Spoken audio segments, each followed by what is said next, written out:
आप जानते हैं, उस रात जब वो आदमी अपनी बालकनी में बैठा अपने चित को देखने लगा था, शायद उसे भी अंदाजा नहीं था कि ये एक दिन की बात नहीं होगी। चित कोई किताब नहीं जिसकी एक चैप्टर पढ़कर बंद कर दो। चित तो वो डायरी है जहां हर पन्ना मोड़ कर रखा है।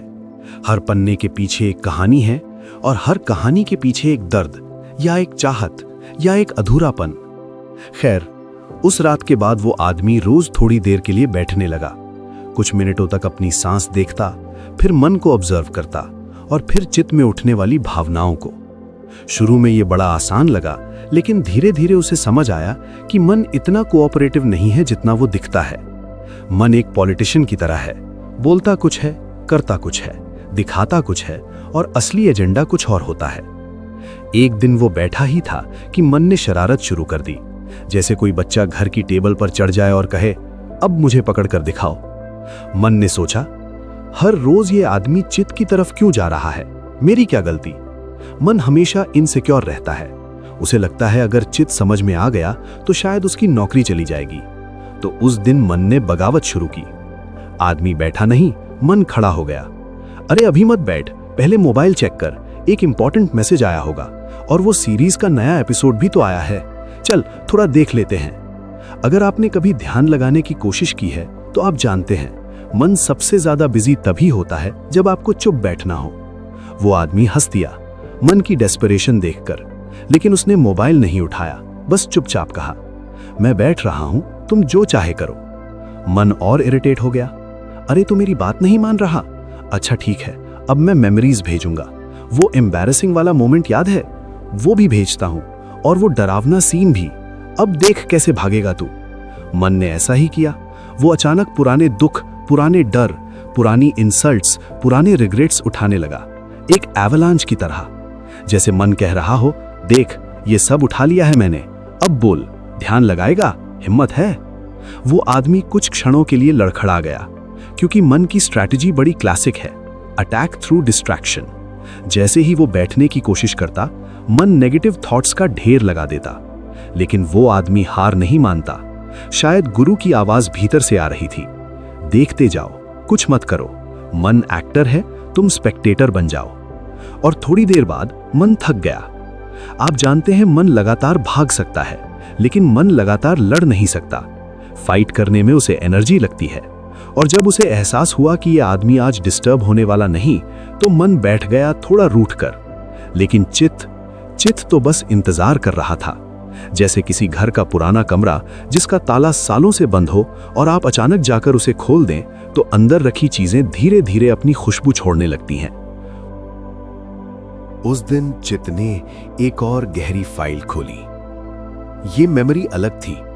ये किसी घटना की कहानी नहीं थी, बल्कि एक धारणा थी, एक बिलीफ, एक छोटे से वाक्य में बंद बहुत बड़ा दर्द। मुझसे कोई खुश नहीं है। उस आदमी को हैरानी हुई, ये वाक्य मेरे भीतर कब आया, किसने बोला, कब बोला? और चित ने धीरे से जवाब दिया, ये किसी एक की आवाज नहीं है, ये कई आवाजों का मिक्सचर है। माता पिता की एक्सपेक्टेशंस, टीचर्स की कंपैरिजंस, दोस्तों की मजाक, समाज की डिमांड्स, इन सब ने मिलकर एक सीड बो दिया था। मन कहता था, सब ठीक है, तुम्हें किस बात की कमी है? लेकिन चित कहता था, तुम्हें एक्सेप्टेंस की कमी है। कितना अजीब है ना, हम पूरी जिंदगी बाहर वैलिडेशन ढूंढते रहते हैं और हमें पता ही नहीं कि हम किससे वैलिडेशन मांग रहे हैं। कभी सोसाइटी से, कभी रिलेटिव्स से, कभी बॉस से, कभी पार्टनर से। लेकिन असल में वैलिडेशन की भूख हमारे चित्त में उस समय पैदा हुई थी जब हम छोटे थे और किसी ने हमें पूरा एक्सेप्टेंस नहीं दिया था। वो आदमी कुछ देर तक उस बिलीफ को ऑब्जर्व करता रहा। वो उससे लड़ नहीं रहा था, न उसके खिलाफ आर्ग्यूमेंट कर रहा था, न उसे बदलने की कोशिश कर रहा था। वो बस उसे देख रहा था। और तभी एक चमत्कार होता है। बिलीफ को सिर्फ देखना ही उसकी पावर तोड़ देता है। उसे एहसास हुआ, ये बिलीफ है, सत्य नहीं। बिलीफ और ट्रूथ का फर्क समझना चित्त की आधी बीमारी का इलाज है। वो धीरे से फुसफुसाया, मैं ठीक हूं, मैं हमेशा से ठीक था, बस मैंने दूसरों की आवाजों को अपनी आवाज समझ लिया था। चित शांत हुआ, जैसे किसी गहरे कुएं में पत्थर गिराने के बाद धीरे धीरे लहरें शांत होती हैं।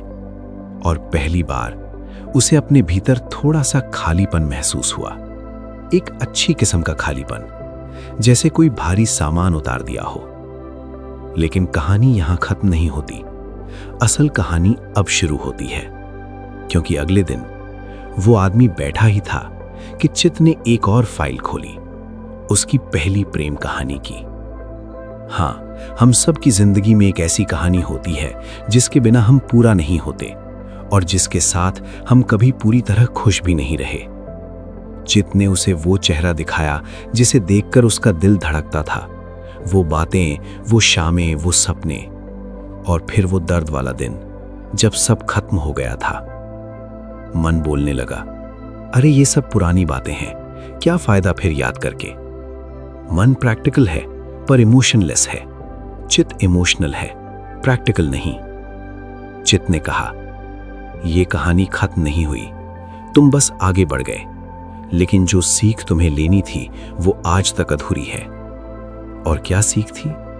बड़ी सिंपल सी, तुम्हारा प्यार निर्भरता था, तुम उससे अपने खालीपन को भरना चाहते थे।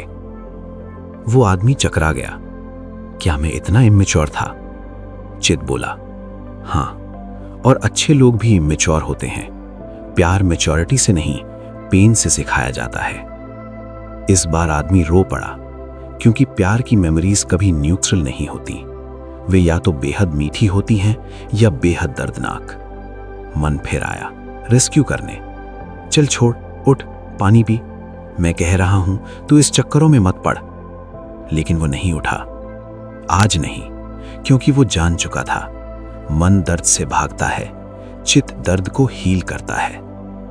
उसने उस मेमोरी को पूरी क्लैरिटी से देखा, वो डिपेंडेंस छोड़ दी, रिस्पॉन्सिबिलिटी स्वीकार कर ली, और पहली बार उसने खुद से कहा, मुझे पूरा करने के लिए किसी और की जरूरत नहीं है। ये वाक्य कोई डायलॉग नहीं था, ये लिबरेशन था। उस दिन चित बहुत शांत रहा, उसके भीतर एक नई स्पेस बनी, एक ऐसी जगह जहां वो खुद को देखने लगा, बिना दूसरे के इन्फ्लुएंस के। इसका असर जीवन में अलग तरह से दिखा। दूसरे दिन उसे एक अजीब कॉन्फिडेंस महसूस हुआ, जैसे कोई बोझ हट गया हो। और मन भी सरप्राइजिंगली खुश था, क्योंकि मन तब सबसे ज्यादा खुश होता है जब उसे चित से क्लैरिटी मिलती है। कुछ दिनों बाद एक शाम वो आदमी अपने गुरु से मिला। गुरु ने मुस्कुराकर कहा, तुम आगे बढ़ रहे हो।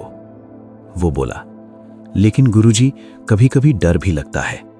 गुरु हंसे, डर तो लगेगा, चित में बहुत कुछ दबा है, लेकिन याद रखना, चित का हर दर्द तुम्हें तुम्हारे कोर तक ले जाता है, और जब कोर मिल जाता है, जीवन हल्का हो जाता है।